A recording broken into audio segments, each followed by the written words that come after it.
আসসালামু আলাইকুম।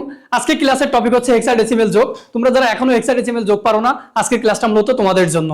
ক্লাসটি না টেনে শেষ পর্যন্ত দেখো। আজকের এই একটা ক্লাস যদি তুমি মনোযোগ দিয়ে দেখো, তোমার হেক্সাডেসিমেল যোগ আর কখনোই বাদবে না। আমি চ্যালেঞ্জ দিয়ে বলতে পারি, তুমি যদি ফুললি মনোযোগ দিয়ে প্রথম থেকে শেষ পর্যন্ত ক্লাসটি না টেনে দেখো, তোমার হেক্সাডেসিমেল যোগে কখনোই আটকাবা না। তো চলো আজকে চমৎকার একটা ইম্পর্টেন্ট মান দিয়ে তোমাদের একটা যোগ শেখাবো। সেটা হচ্ছে দাদা এবং বাবাকে হেক্সাডেসিমেলের মাধ্যমে যোগ করব। কি চমৎকার একটা কোশ্চেন দিছি না?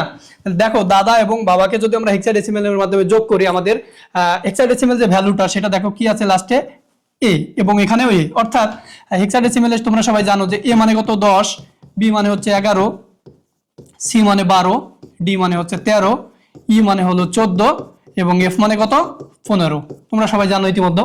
তাহলে এখানে 10 আর 10 কত হয় ভাইয়া? 10 আর 10 কত হয়? 20। এখন খেয়াল করো, এখানে ইম্পর্টেন্ট বিষয় সেটা হলো আমাদের এখানকার যোগফল যদি বেজের সমান অথবা বড় হয়। কি বললাম? এখানকার টোটাল যোগফলটা যদি বেজের সমান অথবা বড় হয়, অর্থাৎ গ্রেটার দ্যান ইকুয়াল হয়, সেক্ষেত্রে এই টোটাল যোগফল থেকে বেসটা বিয়োগ যাবে। তাহলে ভাই আমরা যোগফল কত পাইছি? 20 থেকে বেস কত 16। তাহলে 16 বিয়োগ গেলে কত থাকে ভাইয়া? 4। তাহলে এখানকার যোগফল আমরা কত পাইছি? 4। ওকে, এখন আসো আমাদের হাতে থাকবে কি থাকবে না? হাতে থাকবে, কারণ এখানে বেসটা আমরা কতবার বিয়োগ করেছি ভাইয়া? একবার। বেস যতবার বিয়োগ করব হাতে থাকবে তত। অর্থাৎ বেস যদি আমি 2বার বিয়োগ করি তাহলে 2 হাতে থাকবে, বেস যদি একবার বিয়োগ করি হাতে থাকবে 1। তাহলে ভাই আমরা এখানে মাত্র একবার বেসটা বিয়োগ করেছি, যার জন্য এখানে আমাদের 1 চলে আসলো হাতে। ওকে, এখন দেখো তো বি এর ভ্যালু কত? বি মানে হচ্ছে 11 এবং ডি মানে কত? ডি মানে হচ্ছে 13। তাহলে 13 আর 11 আর 1 তাহলে 12। তাহলে অর্থাৎ 13 যোগ 12, তাহলে 3 আর 2 5 আর 1 আর 1 2, 25, রাইট? তাহলে এখানকার টোটাল যোগফল কত পাইলাম? ডি মানে হচ্ছে 13 এবং বি মানে 11 সাথে আর এক হলো যোগ 12। তাহলে 13 আর 12 যোগ করলে হয় 25। 25 হেক্সাডেসিমেলের বড়। এখান থেকে কত বিয়োগ যাবে ভাইয়া? 16। কারণ কি, বেজের বড় বা সমান হইলেই বেস বিয়োগ যাবে। ওকে, তাহলে 16 থেকে 25 থেকে যদি 16 বিয়োগ করি, বিয়োগফল কত পাই? 9। তাহলে এখানে আসলো আমার 9। ওকে, এখন দেখো তো ভাই হাতে কত? হাতে হচ্ছে 1, কারণ এখানে বেজ একবার বিয়োগ করেছি, এর জন্য এখানে আমার আবার হাতে চলে আসলো 1। তাহলে এখানকার যোগফল কত ভাইয়া? এর ভ্যালু 10, এর ভ্যালু 10, 10 আর 10 20 আর হাতের 1 21। তাহলে ভাইয়া 21 থেকে কত বিয়োগ যাবে? Hexadecimal base 16। তাহলে 21 থেকে যদি 16 বিয়োগ করি কত পাই? 16 আর 5 পাই 21। তাহলে এখানকার যোগফল হবে কত ভাইয়া? 5। ওকে, এখন হাতে কত? আবার কিন্তু আমার হাতে 1, কারণ এখানে আমি আবার একবার হেক্সাডেসিমেল বেসটা বিয়োগ করেছি, এর জন্য এখানে 1।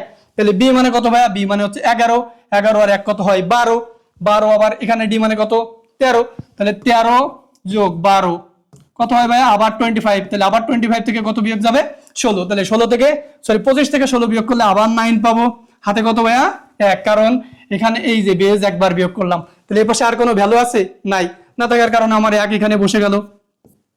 তাহলে ভাই আমরা টোটাল এটার রেজাল্ট কত পাইছি? 19594। ক্লিয়ার? আশা করি ক্লাসটা বুঝতে পারছো। একদম সহজভাবে চমৎকারভাবে তোমাদেরকে উপস্থাপন করেছে এবং বোঝানোর চেষ্টা করেছে। আশা করি সবাই বুঝতে পারবা।